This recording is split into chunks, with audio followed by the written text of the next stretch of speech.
trivia about me. I am an avid Harry Potter fan. The kind of fan where I have a wand customized for my Pottermore results thanks to some fellow in Etsy. I specifically went to Japan to visit USJ and I have all books and watched all movies. I love Harry Potter. So, I'm still keeping myself up to date with Harry Potter news. This includes video games, and there have been a lot of Harry Potter console games, but starting in the year 2016, the Harry Potter franchise has seemingly put interest into entering the mobile gaming world, with Fantastic Beasts cases from the Wizarding World, which was in conjunction with the release of the Fantastic Beasts movie. Then came 2018, when Harry Potter Hogwarts Mystery was released. And I remember that game was poorly received back then because of the heavily gated progression. Then, the Pokemon Go version of Harry Potter was released.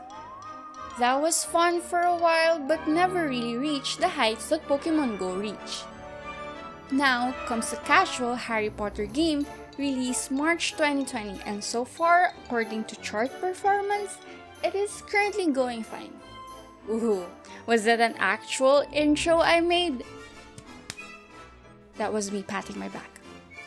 Harry Potter Puzzles and Spells are published by Portkey Games, which, evidently by the name itself, is a subsidiary of Warner Brothers, specifically overseeing the Harry Potter games since 2018. Although it is supposed to be noted that Zynga is the developer, which is the developer of the famous Farmville and Words with Friends games. It is available on iOS and Android. The game is a simple match 3 where the players replay different scenes of Harry's journey throughout the Harry Potter timeline. It also features characters that are designed in the likeness of their movie counterparts. There are no extravagant cutscenes or fully voiced dialogues, but the feel of the IP is there. Basically, the players just infinitely solve puzzles. Releasing casual puzzles, I feel like, is one of the go-to strategies of an IP. In order to break through the mobile gaming scene, since programming-wise, it is relatively easier to make and maintain. Casual games also have a more varied and larger audience in comparison to hardcore RPGs. It is, at its core, made to be enjoyed alone, but it still has some social aspects, where a player can join groups to ask for lives. It can also be connected to Facebook, where the player can see the progress of friends. It also has a leaderboard system to compare progress with other people. Harry Potter Puzzles and Spells has one currency, coins. As it is running solo, it is used pretty much everywhere relating to progression. Coins are used to replenish lives and buy boosters and power-ups. Coins are received by simply completing puzzles, and there are bonus coins given every 18 hours. It, of course, can be bought with real money at 7 to 10 US per 10,000 coins. Isn't that too generous? Or is it really? In context, power-ups are 1,200 coins per 3 pieces. Replenishing lives are worth 1,500 for the whole 5 hearts, and boosters range for 2,400 to 4,800 per booster. Hence, the pricing of the coins is not cheap or expensive. It's just in the middle.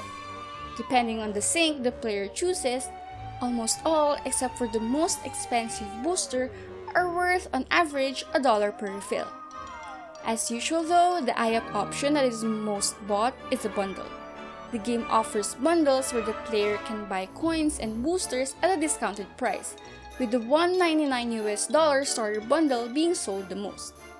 At early gameplay, the puzzles are easy enough that I've gotten to 40 puzzles without running out of lives. I had to stop or else I won't be able to write my script. The more the player wins a puzzle, the more boosts are received, so it is quite addicting, especially when the game makes one feel so good about oneself.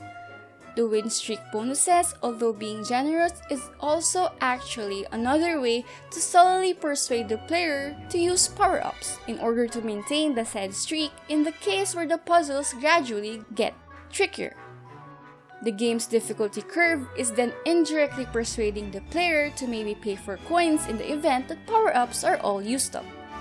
Aside from the tried and tested match 3 formula, I think the IP really helps in this puzzle game, because even though it does not include an extra layer like the garden building in Gardenscapes or the interior designing in Property Brothers, there are a lot of puzzle mechanics that relate to the Harry Potter lore. The puzzles have spells incorporated sometimes, and chocolate frogs run around the screen. This is also why the earlier puzzles are relatively easy to breeze through, because a lot of players would try this game just because it is a Harry Potter game. So, it is crucial that the game hooks the player right in the early gameplay. Then, the potential problem of being a pay-to-win game is evidently present in the latter puzzles, as almost all negative reviews are accusing the game of exactly just that. Many reviewers are aggravated because of the expensive cost of power-ups and boosters. However, positive reviews are about the game being a good match 3 game, although challenging. I also noticed that some of the positive reviews are also because of the Harry Potter nostalgia the game brings them. As casual puzzle games go, at least for me, when this was first released, I was always playing this game during my commute and grocery runs, back when I can still do that.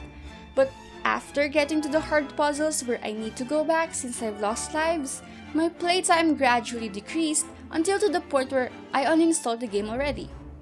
Personally, my time with this game has all but waned, but it is still a good game. It is in the top 100 grossing mobile game charts. Since I have to go back and play this game for capture purposes, I found myself enjoying this game once again, proving itself to be a casual game that players can just go back to anytime. Fair enough though, I haven't played enough to get like to the 200th puzzle or farther, so I did not experience as much pressure to buy coins. Not that I would. This can also be a great way to hype people up before the upcoming console game, Hogwarts Legacy, which personally, I'm really excited about. How about you guys? Any Potterheads out there? What's the highest level you got in this game? Don't hesitate to interact with me and other viewers in the comment section down below. This has been Gwen. Always stay safe and bye!